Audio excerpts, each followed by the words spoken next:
Candinho começa a desconfiar da falsa baronesa e, com a ajuda de Picolé e Samir, os três vão acabar com a farsa da defunta. O caipira finalmente se prepara para desmascarar a mulher em uma sequência eletrizante, cheia de tensão, capaz de deixar o público em choque. Aos poucos, detalhes suspeitos vêm à tona, até a revelação assustadora. A misteriosa milionária é, na verdade, Sandra, a vilã que todos acreditavam estar morta. O plano promete terminar em humilhação pública, peruca arrancada, identidade revelada e prisão. A morta-viva paga por cada mentira contada, enquanto Candinho prova que a verdade sempre encontra um jeito de vencer, mesmo quando a mentira se esconde atrás de luxo e riqueza. Ainda assim, a falsa baronesa não desiste, ela quer destruir Candinho de qualquer maneira, e o plano de comprar a mansão do caipira está cada vez mais perto de se concretizar. Candinho caminha de um lado para o outro da sala, ajeita o chapéu, inquieto, enquanto observa a falsa baronesa conversar animadamente com outras pessoas. Algo nela o incomoda desde o primeiro instante. Não é algo claro, é uma sensação estranha, pesada, daquelas que apertam o peito e não explicam o motivo. Ele se aproxima de Samir e cochicha, com o senho franzido. Fio, essa dona aí não me desce. Samir estranha. Ué, pai, por quê? Candinho coça a cabeça, pensativo, o olhar fixo na mulher. Não sei explicar, mas parece mentira andando de salto alto. Nesse momento, a falsa baronesa solta uma gargalhada alta demais, forçada demais. O riso ecoa pelo ambiente, e Candinho estremece. Aquela risada soa familiar, assustadoramente familiar. Picolé, que está por perto, tenta brincar. Ué, Candinho, tá vendo fantasma? Mas Candinho responde sério, a voz baixa e firme. Se for fantasma, é daqueles que voltam para assombrar. A baronesa se aproxima deles com um sorriso ensaiado, olhar calculista. Então, senhor Candinho, já pensou melhor na minha proposta? Posso resolver todos os seus problemas. Candinho força um sorriso, mas mantém a postura. Problema meu eu resolvo com trabalho. O sorriso dela vacila. Os olhos se estreitam, frios. Orgulho demais costuma levar à ruína. Samir percebe algo naquele tom, uma agressividade escondida. Ele puxa o pai de lado e sussurra, nervoso. Pai, ela fala igualzinha a Sandra falava. Candinho gela. O nome ecoa dentro dele como um trovão. Não fala isso, fio. Mas Samir insiste, a voz carregada de certeza. Pensa bem, o jeito de humilhar, o olhar, até as palavras. Picolé se aproxima, atento. Agora que cês falaram, é verdade. Essa mulher perde a pose fácil demais. Como se confirmasse tudo, a falsa baronesa se irrita com um funcionário e dispara, sem disfarçar. Você é inútil. Some da minha frente antes que eu perca a paciência. O chão parece sumir sob os pés de Candinho. Aquela frase é idêntica às que Sandra costumava dizer. Ele murmura, quase sem voz. É ela. Samir aperta o braço do pai. O senhor sentiu também, né? Candinho respira fundo, tentando conter a mistura de raiva e choque. Se for quem eu tô pensando, essa mulher enganou todo mundo. Picolé sorri de canto, determinado. Então tá na hora da gente arrancar essa máscara. Mais tarde, Candinho finge aceitar uma conversa sobre a venda da fábrica. A falsa baronesa se mostra confiante, convencida de que seu plano está funcionando. Debochada, ela provoca. Viu só? No fim, todo mundo precisa de mim. Candinho responde calmo, mas com os olhos cheios de convicção. Quem precisa da verdade, é o mundo. A câmera fecha lentamente no rosto desconfiado de Candinho. Por dentro, ele pensa, com o coração acelerado. A verdade pode até demorar, mas ela sempre aparece. Candinho respira fundo e pensa, com o coração acelerado. Se essa mulher for mesmo a Sandra, a mentira dela tá com os dias contados. Ele olha firme para Samir e Picolé e afirma, com convicção. Amanhã essa história acaba, a peruca cai. Sandra é desmascarada e presa. O clima fica pesado. Tenso. Todos estão reunidos no salão. A falsa baronesa se sente no controle absoluto, convencida de que Candinho finalmente cedeu. Confiante, ela anuncia em voz alta. Hoje vamos fechar negócio. Candinho dá um passo à frente, o silêncio toma conta do ambiente. Antes disso, eu preciso tirar uma dúvida. Ela sorri, irônica, tentando manter a pose. Claro, pergunte. Candinho a encara nos olhos, sem piscar. A senhora, já foi chamada de Sandra? Por um segundo, o sorriso dela congela. O rosto endurece. Que absurdo. Reage rápido. Está me acusando sem prova? Samir entra na frente, decidido. Então prova que não é. A falsa baronesa tenta inverter a situação, fazendo-se de vítima. Estão tentando me humilhar. Picolé fala alto, para todos ouvirem. Humilhação é enganar todo mundo fingindo que morreu. Um burburinho toma conta do lugar. Cochichos, olhares chocados. A mulher tenta se afastar, mas Picolé e Samir avançam rapidamente. Candinho grita, com a voz tomada pela verdade. Chega de mentira. Num movimento rápido, decisivo. Picolé puxa a peruca da falsa baronesa. O silêncio é absoluto. A peruca para nas mãos de Candinho. A mulher grita, desesperada. Me devolve isso. Candinho encara o rosto dela, pálido, nu, sem disfarce. É você, Sandra? O choque é geral. Ela tá viva. É a morta-viva. Sandra tenta correr. Vocês não vão me pegar. Picolé bloqueia o caminho, firme. Acabou o teatro da baronesa de Araque. Nesse instante, o delegado entra acompanhado de policiais. O que está acontecendo aqui? Candinho ergue a peruca para todos verem. Essa mulher fingiu ser baronesa, fingiu a própria morte. O delegado encara Sandra com frieza. Falsa identidade, estelionato e fraude. Sandra chora, um choro falso, ensaiado. Eu só queria recomeçar. Samir responde firme, sem hesitar. Recomeço não se constrói com mentira. O delegado coloca as algemas na vilã. Você está presa. Desesperada, Sandra grita enquanto é levada. Candinho. Você vai pagar. Candinho se aproxima, emocionado, mas sereno. Quem pagou foi você, com a verdade.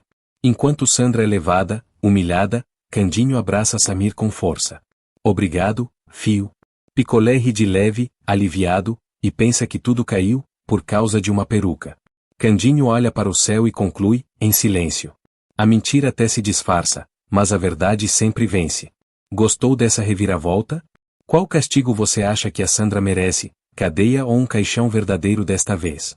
Conta pra gente nos comentários, diz também de qual cidade você acompanha o canal, e fica comigo, porque ainda tem muita coisa vindo aí. Samir e a Pedra do Destino mudam a vida de Candinho. O menino faz um pedido simples ao caipira, mas esse gesto transforma tudo. Ao levar as crianças da Casa dos Anjos para um passeio no sítio, Samir encontra algo inesperado nas terras, uma esmeralda. A descoberta emociona Candinho, que sente que seus problemas financeiros estão perto do fim.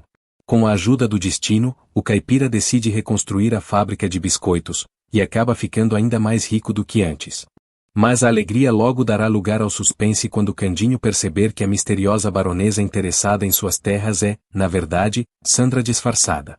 A vilã fingiu a própria morte e voltou apenas para destruir tudo que ele construiu. Prepare-se para a emoção, reviravolta, justiça, e a queda definitiva da falsa baronesa. Candinho caminha pelo sítio de cabeça baixa, preocupado.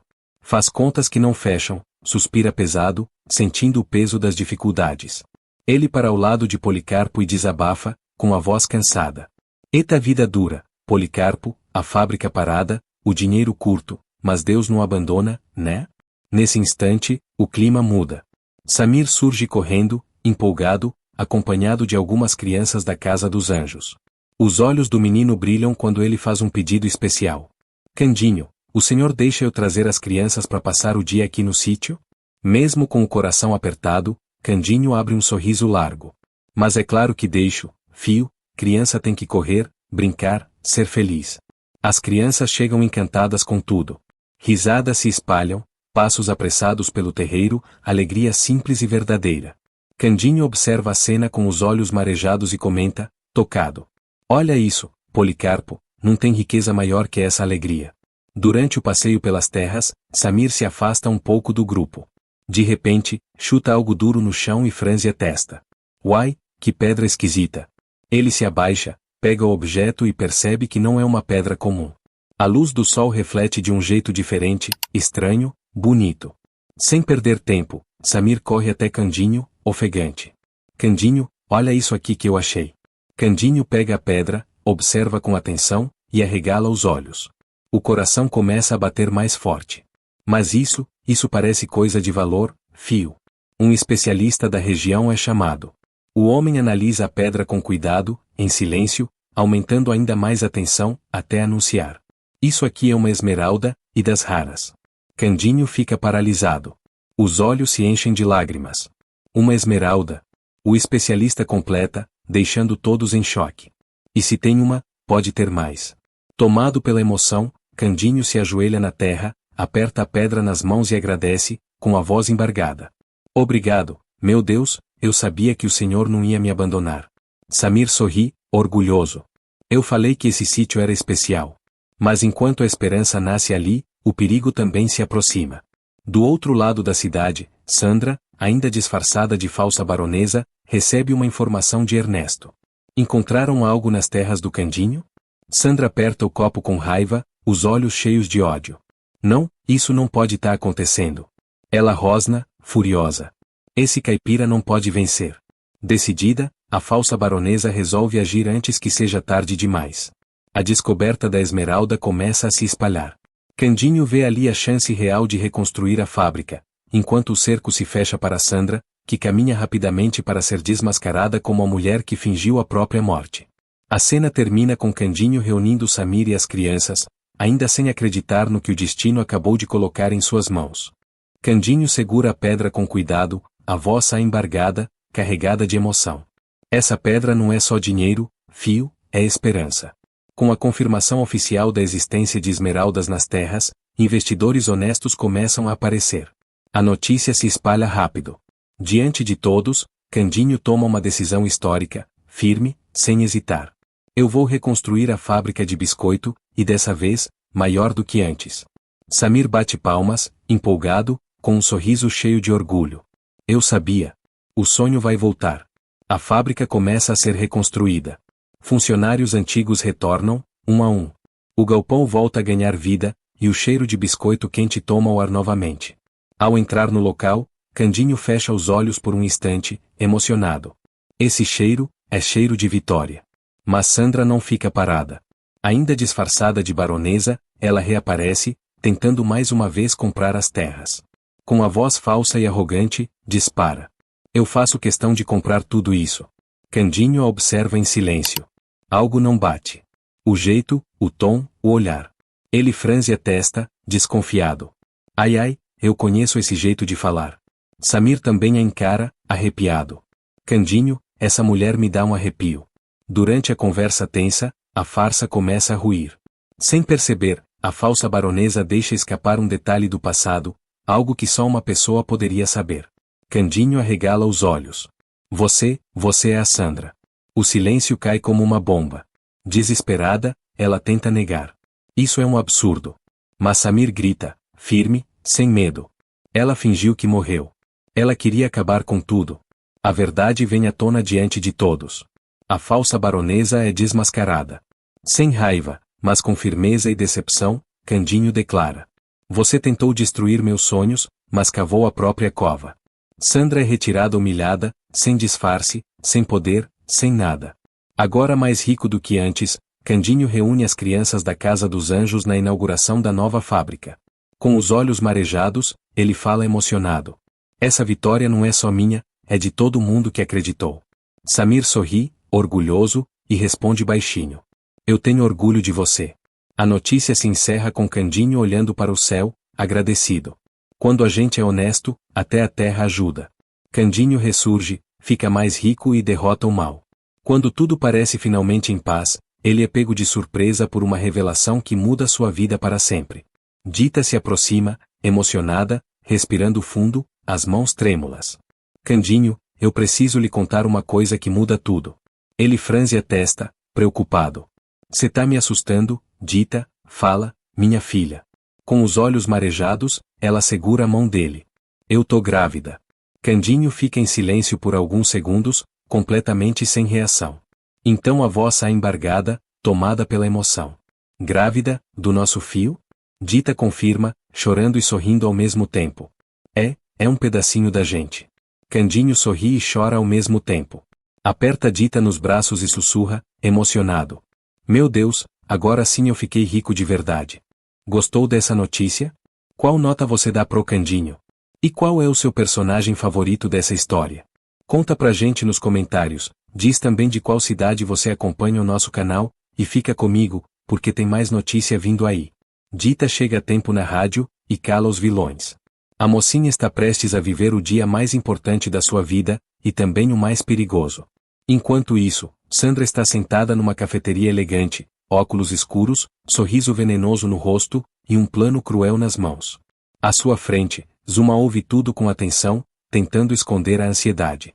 Sandra dispara, fria e debochada. Hoje a Dita não chega na rádio, e se não chega, não canta. Ela inclina o corpo para frente, venenosa. E se não canta, morre ali mesmo o sonho dela. Zuma engole seco. O clima pesa. Mesmo assim, Sandra continua. Você sempre reclamou que essa menina vive passando na sua frente. Hoje é o dia de resolver isso. Ou você faz, ou continua sendo figurante na própria vida. Zuma hesita por um segundo. O ressentimento fala mais alto. Ela cerra os punhos e responde, decidida. Eu faço hoje. Essa tal de Dita vai aprender com quem tá mexendo. Sandra sorri satisfeita, cruel. Assim que eu gosto, quando o lixo resolve cooperar.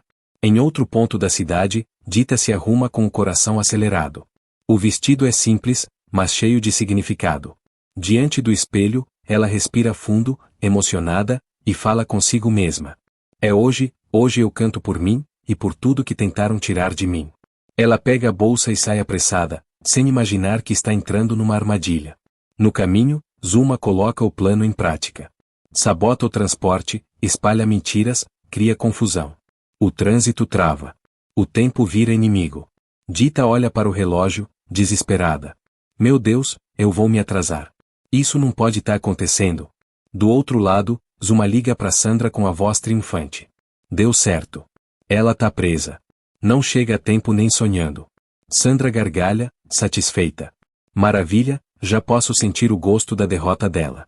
Na mansão, Ernesto abre um sorriso debochado ao saber da notícia. Ajusta o paletó e comenta. Eu avisei, pobre não chega longe. Essa aí achou que podia virar estrela. Olga completa, venenosa. Vai passar vergonha. Eu faço questão de assistir. Zuma, confiante, conclui. Hoje ela cai, e cai feio. Mas o que os vilões não esperam, é que Dita não desiste. Mesmo com o tempo contra ela, Dita sai do carro, atravessa ruas correndo, respira com dificuldade, está suada, nervosa, mas determinada. Com a voz quase chorando, porém firme, ela diz para si mesma. Vocês podem tentar me derrubar, mas eu não vou parar. Na rádio, o clima é de pura tensão. Lorival anda de um lado pro outro, inquieto, olhando o relógio a todo instante. Cadê essa cantora? Pergunta impaciente. O programa vai entrar no ar. Sandra, já instalada na plateia, se inclina e cochicha para Ernesto, com deboche. Prepara o aplauso falso, porque hoje só vai ter silêncio. O relógio marca os últimos segundos. O estúdio prende a respiração. E o programa está prestes a começar. Lorival suspira fundo, já prestes a cancelar a apresentação. Mas, de repente, a porta da rádio se abre com força. Dita surge ofegante, cabelo bagunçado, rosto suado, olhos brilhando de emoção e luta. O silêncio toma conta do estúdio. Com a voz trêmula, mas firme, ela diz. Eu cheguei para cantar. Zuma regala os olhos, em choque. Isso não é possível. Sandra aperta os dentes, tomada pela fúria. Como essa desgraçada chegou aqui? Ernesto murmura, nervoso. Ela não devia estar aqui. Lorival se aproxima, curioso, analisa Dita de cima a baixo e pergunta direto. Você consegue cantar agora? Dita engole seco, emocionada, mas responde sem hesitar. Consigo, nem que seja com o coração na mão. O sinal do programa entra no ar. O estúdio mergulha em silêncio absoluto. Dita fecha os olhos, respira fundo, e começa a cantar. A primeira nota ecoa pela rádio. A voz sai limpa, forte, carregada de emoção. Lorival arregala os olhos, completamente encantado, e sussurra, impactado. Essa voz é rara. Na plateia, Sandra se remexe, incomodada. Olga fica pálida. Ernesto rende os dentes. Nervosinha, ele disfarça. Ela não é tudo isso. Mas a verdade é impossível de esconder. A voz de Dita atravessa o estúdio, alcança quem escuta do outro lado do rádio, toca fundo. Zuma começa a tremer. O coração dispara. Não, isso não era para estar acontecendo. Dita canta como quem lava a alma. Cada verso é um recado, cada nota, uma vitória. Quando a música termina, o estúdio explode em aplausos. Lorival se levanta, visivelmente emocionado. Essa mulher é um fenômeno. Sandra fica de pé, humilhada, tentando manter a pose. Isso não acabou. Mas no olhar de Dita há algo novo, força, coragem e sede de justiça. Por alguns segundos, Dita fica sem reação. Os olhos marejados entregam tudo que ela enfrentou para chegar até ali. Ela respira fundo antes de responder. Eu só cantei com o que eu tenho, verdade. Na plateia, Sandra está paralisada. O sorriso cínico desaparece por completo. Ela se inclina em direção a Ernesto e sussurra, furiosa. Isso saiu do controle. Essa menina não podia ter chegado aqui. Ernesto tenta bancar o superior. Calma, um dia de aplauso não transforma ninguém em estrela. Olga cruza os braços, amarga. Mas que tá feio, tá. Zuma, por sua vez, sente o chão se abrir sob seus pés. O plano que ela julgava perfeito começa a ruir diante dos seus olhos. Ela murmura, nervosa. Ela não devia estar cantando, isso era para ter acabado hoje. Lorival pede silêncio no estúdio e faz um anúncio que muda tudo. Eu quero que você volte amanhã, Dita. Quero que cante de novo, e não só aqui. Dita regala os olhos, em choque. Como assim? Lorival continua, firme. Você vai participar de um projeto novo da rádio. Audição aberta, contrato em análise. Mas já adianto, você tem algo que não se ensina. O estúdio explode novamente em aplausos. Sandra se levanta abruptamente, completamente descontrolada. Força um sorriso falso. Parabéns, mas cuidado para não se iludir. Dita encara pela primeira vez sem medo. O tom é calmo, mas certeiro. Ilusão é achar que pode pisar nos outros para sempre. A frase cai como uma bofetada. Ernesto se remexe na cadeira, irritado, sentindo que, dessa vez, algo realmente mudou. Ernesto retruca, debochado, tentando diminuir Dita. Essa pose, não combina com você. Dita o encara sem baixar os olhos. A voz sai firme, segura. Combina sim, combina com quem cansou de apanhar calada. Zuma não aguenta a pressão. Pálida, ela se levanta tentando sair discretamente. Mas Lorival percebe e a chama. Você tá bem? Tá muito pálida. Zuma engole seco, forçando um sorriso. É só calor. Mas o estrago já está feito. Dita observa o nervosismo da mulher, e algo começa a se encaixar em sua mente. Mais tarde, nos bastidores, Dita está sozinha, respirando fundo, tentando acalmar o coração, quando Lorival se aproxima novamente. Você sabe que tentaram te impedir de chegar aqui, não sabe? Dita hesita por um instante, depois responde com sinceridade. Eu senti, mas preferi cantar do que acusar. Lorival assente, sério. Fez bem.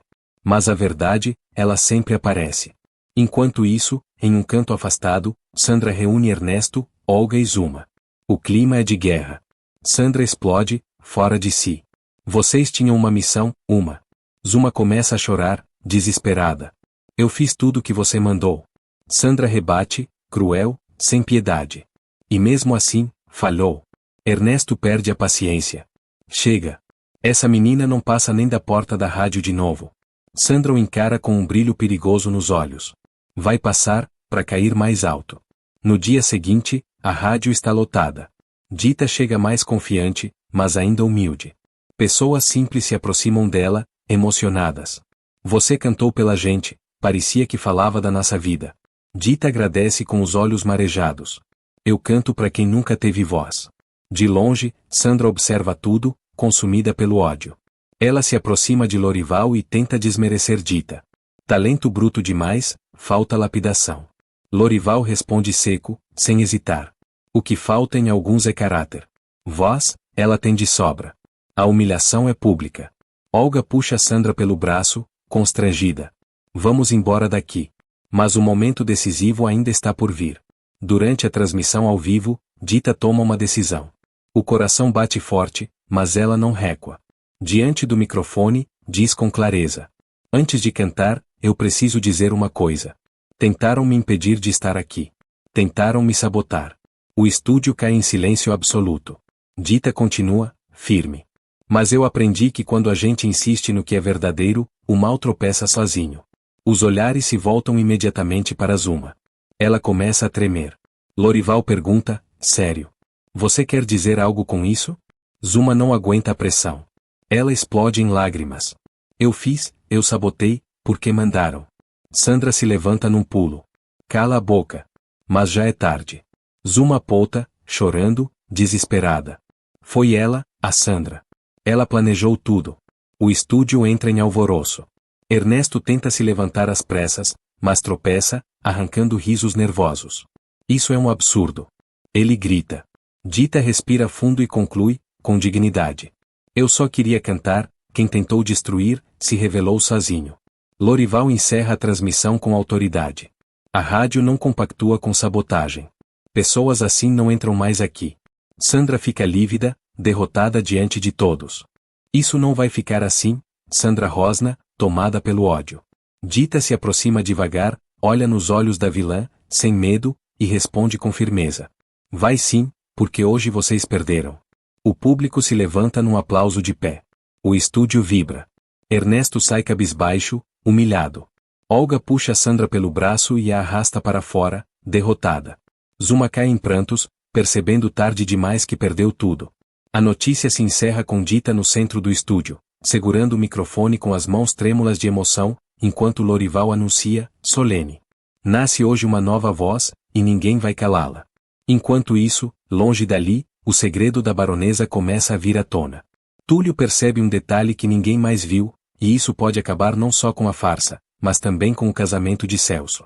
Desde o momento em que junta as peças envolvendo Celso, a misteriosa baronesa de Champ e um passado mal explicado, o médico fica inquieto. Um incômodo cresce no peito, impossível de ignorar. No hospital, Túlio observa Celso conversando ao telefone, em tom baixo, nervoso demais para alguém que diz não ter nada a temer. Assim que desliga, o noivo de Estela percebe o olhar atento do médico. Algum problema, doutor? Pergunta, forçando um sorriso. Túlio responde seco, sem desviar o olhar. Não, por enquanto. A frase fica no ar, como uma ameaça silenciosa. Pouco depois, Túlio encontra Estela no corredor, organizando prontuários. O olhar apaixonado se mistura com uma preocupação genuína. Estela, eu preciso falar com você. Ela sorri, sem imaginar o tamanho da bomba que se aproxima. Agora não, Túlio, o plantão tá uma loucura. É importante, é sobre o Celso. O sorriso dela desaparece na mesma hora. O que você tem contra o meu noivo? Túlio respira fundo. Eu não tenho nada contra ele, eu tenho medo por você. Antes que consiga continuar, Celso surge e interrompe a conversa, fingindo tranquilidade. Tá tudo bem aqui? Túlio sustenta o olhar. Tá, mas não vai ficar por muito tempo. Celso sente o golpe indireto. Sem disfarçar a irritação, puxa Estela pelo braço. Vamos embora, meu amor.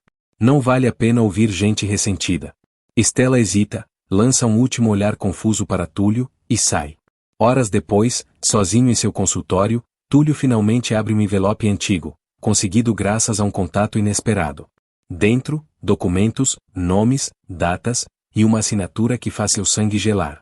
Baronesa de Champ. Então era isso, ele murmura, chocado. Celso, você não é só um mentiroso, você é perigoso. Decidido, Túlio vai atrás de Estela naquela mesma noite. Na casa da enfermeira, o clima é tenso desde o primeiro instante. Você não devia ter vindo, ela diz, defensiva. Eu devia sim, porque você tá prestes a se casar com um homem que não é confiável. Estela perde a paciência. Chega. Você me ama, eu sei, mas isso já passou do limite. Túlio abre o envelope e espalha os papéis sobre a mesa. Lê. Desconfiada, Estela começa a ler, e seus olhos se arregalam. O que é isso? É o passado que o Celso enterrou, junto com a baronesa de Champ. Os papéis caem das mãos dela. Você tá dizendo que ele tá ligado a crimes, desvio de dinheiro, e uma identidade falsa? E isso é só o começo. Estela leva a mão ao rosto, em choque. Isso não pode ser verdade. Túlio se aproxima com cuidado, a voz baixa e sincera. Eu não vim aqui para te conquistar, eu vim para te proteger. Enquanto isso, em outro ponto da cidade, Sandra gargalha ao lado de Ernesto ao receber uma ligação de Celso, sem imaginar que a verdade já começou a apertar o cerco.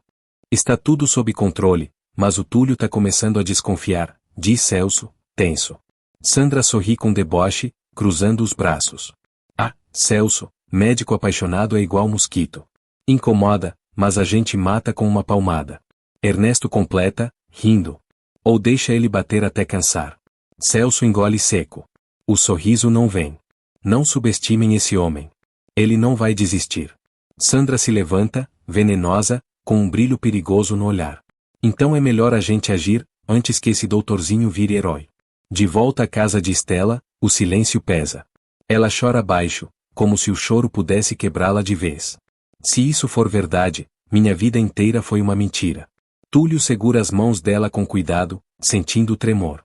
Eu prometo que vou provar tudo. E quando isso acontecer, o Celso vai cair. Stella o encara, dividida entre amor, medo e dúvida. Se você estiver errado, eu nunca vou te perdoar. Mas quando eu estiver certo, responde Túlio, firme, você vai perceber que escapou de um bandido.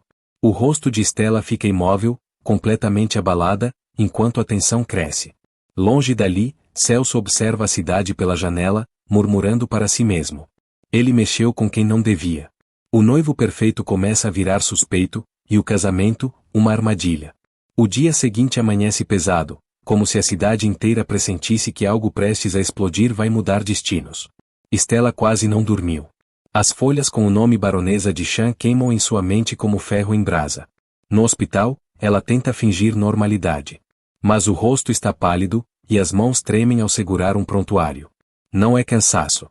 É medo. Túlio a observa de longe e se aproxima com cuidado, sabendo que qualquer palavra errada pode fazê-la fugir. Você tá bem? Pergunta baixo. Stella engole seco. Tô teitando. Ele insiste, firme, sem pressionar. Você leu, você viu. Agora eu preciso saber, o Celso já te contou alguma coisa sobre essa baronesa? Stella desvia o olhar. Celso só fala de futuro, de casamento, de felizes para sempre. Ele nunca fala de passado.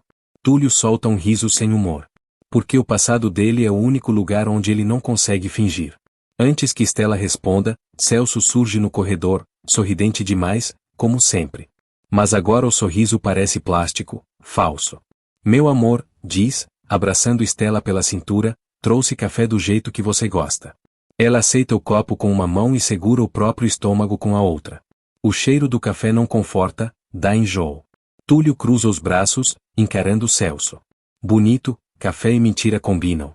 Celso aperta o maxilar. Você tá passando do limite, doutor. Túlio dá um passo à frente. E você tá passando dos dias de sorte. Celso tenta puxar Stella. Vem. A gente não vai ficar ouvindo isso. Mas, pela primeira vez, Stella não vai. O corpo dela não obedece. Ela fica parada, imóvel, como quem finalmente acorda de um sonho. A voz sai baixa, mas firme. Celso, você conhece o nome Baronesa de Chan? O mundo parece parar por um segundo. Celso congela. Os olhos piscam rápido demais. Um micro desespero que, pela primeira vez, Stella enxerga com clareza. Que história é essa? Ele tenta rir, forçando. Mas o sorriso não convence, e a máscara começa a rachar. Baronesa, Stella, você tá vendo novela demais, Celso ironiza, tentando rir. A resposta de Túlio vem como lâmina, fria e precisa. Não. Ela está começando a enxergar a vida real. O clima pesa. Celso muda o tom, força o controle, aperta o copo de café com força demais. Quem colocou isso na sua cabeça? Foi ele, né? Aponta para Túlio, esse médico fracassado que te persegue. A palavra persegue faz Stella estremecer. Túlio sente o golpe, mas não recua.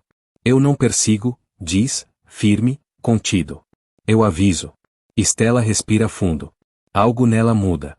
Uma coragem que ela nem sabia que tinha sobe do peito para a voz. Eu quero a verdade hoje, sem teatro. Celso sorri, mas o sorriso não alcança os olhos. Claro, meu amor. A verdade é que ele quer destruir a gente. Ele se afasta, com o orgulho ferido, sem perceber que a máscara já começou a rachar. Dias depois, na porta da igreja, Stella surge com o vestido de noiva. Tudo está perfeito, menos o olhar. Sombrio. Alerta. No altar, Celso sorri para os convidados, posa de homem íntegro, de noivo exemplar. Sandra e Ernesto, no fundo da igreja, fingem ser apenas convidados comuns. Trocam risadinhas baixas. Para eles, a vitória já é certa. O padre começa. Estamos aqui reunidos para celebrar. Celso segura a mão de Stella e sussurra, possessivo. Agora você é minha. Nesse exato instante, as portas da igreja se abrem com força. O som ecoa. O choque paralisa todos. Túlio entra, ao lado de um delegado. Antes do sim, diz Túlio, alto, firme, eu vou mostrar quem você é de verdade, Celso. O buquê escapa das mãos de Estela e cai no chão. Sandra empalidece. Não, isso não, sussurra, apavorada. Ernesto tenta recuar, procura uma saída. Celso fica branco. Pela primeira vez, entende, o casamento virou uma armadilha, e não a fuga. A igreja mergulha no silêncio. E agora eu quero saber de você. Dedo indicador apontando para a direita, o que achou dessa virada? Dedo indicador apontando para a direita, qual nota, de 0 a 10, o Túlio merece por essa atitude? Escreve aqui nos comentários dedo indicador apontando para baixo. Conta também de qual cidade você acompanha o nosso canal. E fica comigo, porque tem muito mais revelação vindo aí.